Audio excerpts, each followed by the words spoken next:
Vapour pressure of pure liquid, शुद्ध द्रव का वाष्प दाब। तो वाष्प दाब क्या है स्टूडेंट, समझिएगा, एकदम मस्त मजा आएगा और बहुत आसान है। क्या है? आसान है। कैसे? ये देखो, मैं डेफिनेशन पहले करा दूं क्या? नहीं, चलो पहले एक पिक्चर बनाते हैं, चित्र बनाते हैं। क्या करें स्टूडेंट, एक बर्तन ले लेता हूं मैं। क्या ले लेता हूं? बर्तन ले लेता हूं। समझिएगा चीज को, है ना। एक बर्तन ले लेता हूं। अब इस बर्तन में स्टूडेंट मैं क्या लेता हूं? लिक्विड ले लेता हूं, द्रव ले लेता हूं, ठीक है ना। इस प्रकार मैं क्या ले लिया? द्रव ले लिया। ये लीजिए। अब इसको क्या किया मैं? चूल्हे में, गैस में आग से इसको क्या कर रहा हूं? तपा रहा हूं, ठीक है ना। तो क्या होगा स्टूडेंट, उसके बाद आप इसको क्या कीजिए? ढक दीजिए। क्या कर देंगे हम लोग? ढक देंगे, कुछ ऐसा, ठीक है।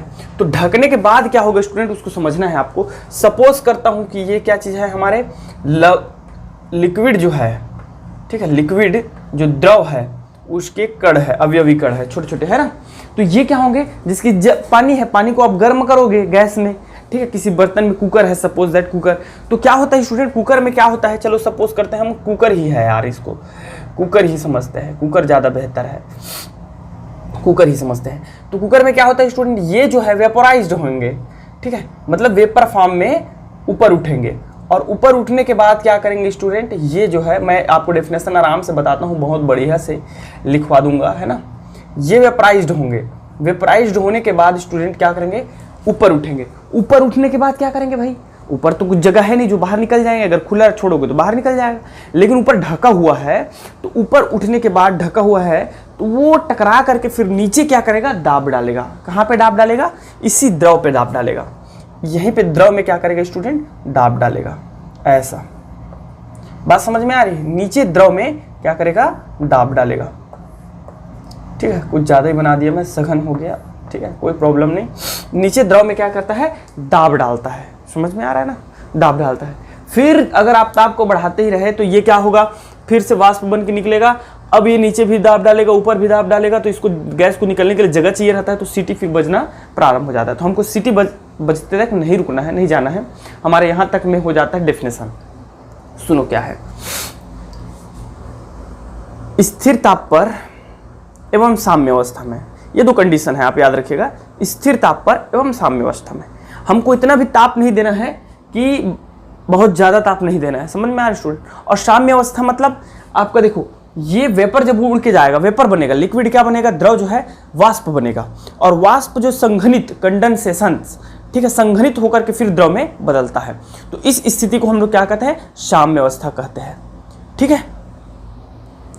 तो क्या बताया था? स्थिर ताप पर एवं साम्य अवस्था में किसी विलायक के द्वारा बना हुआ वाष्प उसी विलायक के सतह पर जो दाब डालता है, विलायक के द्वारा बना हुआ वाष्प उसी विलायक के सतह पर जो दाब डालता है, उस दाब को ही हम क्या कहते हैं? वाष्प दाब कहते हैं। क्या कहते हैं स्टूडेंट? वाष्प दाब कहते हैं। Water pressure, sorry, vapour pressure कहते हैं, ठीक है ना। समझ में आ गया? यदि वो शुद्ध विलायक के लिए हो, शुद्ध विलायक के लिए मतलब उसमें किसी भी प्रकार का विलायक के लिए, किसी भी प्रकार का क्या ना हो, फॉर प्योर सॉल्वेंट, कोई भी प्रकार का उसमें इम्प्योरिटी ना हो, अशुद्धि ना हो, मतलब उसमें हमने नमक नहीं डाला, आलू नहीं डाला, चावल नहीं डाला, कोई भी कुछ नहीं डाले, सिर्फ क्या है? जल है। तब के कंडीशन में हम इसके वेपर प्रेशर को स्टूडेंट शो करते हैं PA naught. Naught pressure of A तो मैं पहले बता चुका हूं आपको। ए हम तभी शो करते हैं जब वो विलायक के लिए रहता है ना। तो pressure of solvent not purity को शो करता है स्टूडेंट। प्योर है तब हम क्या लगाएंगे? नॉट लगाएंगे। शुद्ध विलायक के लिए प्रेशर को। इतना समझ में आ गया? परिभाषा भी समझ में आ गई? ऐसा बनाइएगा। अब यहां से समझिएगा, बहुत बढ़िया चीज ना। अब मैं क्या करता हूं समझते जाइएगा। इसी बर्तन में, ठीक है, या इतना ही बड़े बर्तन में, इसी बर्तन पे नहीं करके हम क्या कर लेते हैं? इतना ही बड़े बर्तन में एक और बर्तन ले लेते हैं स्टूडेंट, और उसमें क्या मिला देते हैं ये समझिएगा। ये हो गया लिक्विड, सपोज करता हूँ ये हमारा क्या चीज़ है, जल का अवयवी कण है ना, किस चीज़ का, जल का अवयवी कण है। लेकिन इसमें मैं क्या मिला दिया, एक अवाष्पशील, ठीक है, नॉन वोलेटाइल सब्सटेंस मिला दिया मैं, जैसे कि सपोज अवाष्पशील पदार्थ। अवाष्पशील पदार्थ का मतलब होता है स्टूडेंट जो वाष्पीकृत ना होता हो, जैसे कि मैं मिला दिया आलू। क्या मिला दिया भाई, आलू, समझना बात को, आलू मिला दिया है ना।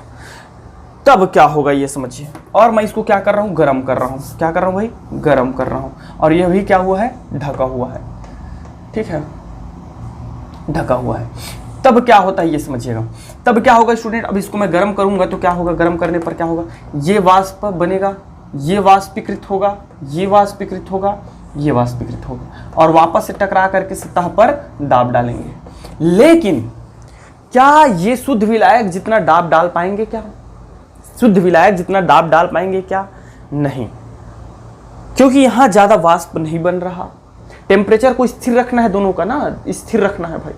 आप करके देखिएगा, प्रैक्टिकल करके देखिएगा घर में, ठीक, दोनों के टेम्परेचर को कांस्टेंट रखना है। मैं बताऊंगा आपको, बढ़िया से बताऊंगा क्या करना है यार। पानी ले लेना, टेम्परेचर को फिक्स कर देना, और उसको क्या करना, कुकर में उबालना। आप ये देखना फिक्स टेम्परेचर में, कांस्टेंट टेम्परेचर में कितना टाइम में सीटी बचता है। उसके बाद क्या करना, उसमें आलू डाल देना 2-4 ठो, और फिर उतने ही टेम्परेचर में ये देखना कि कितना टाइम में सीटी बचता है। आप विश्वास नहीं करोगे स्टूडेंट, वो लेट में बजेगा। क्यों बचता है वो बता रहा हूं मैं आपको। जब किसी शुद्ध विलायक में, परिभाषा है ना आगे, बहुत काम की चीज है, जब किसी शुद्ध विलायक में अवाष्पशील विलेय मिलाया जाता है, नॉन वोलेटाइल मेटल मिलाया जाता है, अवाष्पशील विलेय मिलाया जाता है, तो विलयन का वाष्प दाब, अब ये क्या हो गया, विलयन, क्योंकि विलायक और विलेय है, ठीक है, विलयन का वाष्प दाब शुद्ध विलायक के वाष्प दाब से कम प्राप्त होता है। रट लो इसे, 3-4 ठो है बेटा, सब में काम आएगा, सब में काम आएगा ये चीज हर में आपको यूज करना पड़ेगा। तो इसका वाष्प दाब इसकी अपेक्षाकृत क्या होता है, कम होता है, और हम इसको शो करते हैं स्टूडेंट आपका PA। इसमें जो विलायक है भाई, वाष्पशील विलेय है, अवाष्पशील वो तो वेपराइज्ड नहीं होगा, विलायक ही वेपराइज्ड होगा ना, लेकिन इसको हम लोग क्या कहते हैं, PA। तो स्टूडेंट यहां हमको क्या चीज समझ में आ जाता है, PA naught is greater than PA, और यहां PA को हम लोग बोल देते हैं विलायक का आंशिक दाब, आंशिक, ठीक है, पार्शियल प्रेशर ऑफ सॉल्वेंट। जब यहां इसमें क्या हो, विलयन में हो, मतलब इसमें विलेय और विलायक दोनों हो, तब हम इसको क्या बोलते हैं, विलायक के वाष्प दाब को आंशिक वाष्प दाब बोलेंगे, जब दोनों हो। और जब केवल विलायक हो तब हम क्या बोलते हैं, इसको शुद्ध वाष्प दाब बोलते हैं। समझ में आ गया? तो फिर से एक बार सुन लो, जब किसी शुद्ध विलायक में, जल में, जब किसी शुद्ध विलायक में अवाष्पशील विलेय मिलाया जाता है, तो विलयन का या विलायक का वाष्प दाब शुद्ध विलायक के वाष्प दाब से कम प्राप्त होता है। समझ में आ गया? इस कमी को हम बोलते हैं वाष्प दाब में अवनमन। वाष्प दाब में क्या बोलते हैं स्टूडेंट, अवनमन।